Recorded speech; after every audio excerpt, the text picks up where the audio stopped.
welcome back to Kanen Coffee Espresso Machines. Today we're testing this beautiful Expobar espresso machine.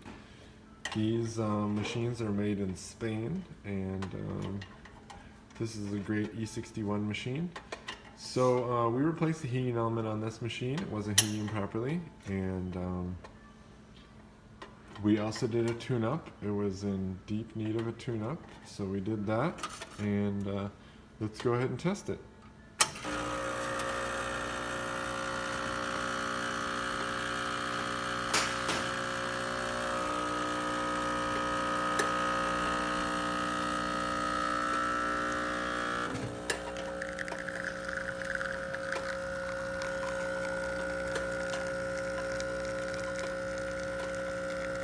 We're at 10 bar pressure.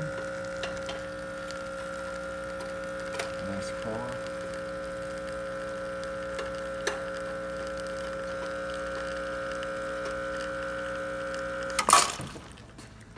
Great shot. Let's go ahead and mix the hot water. The water works well. Take the steam.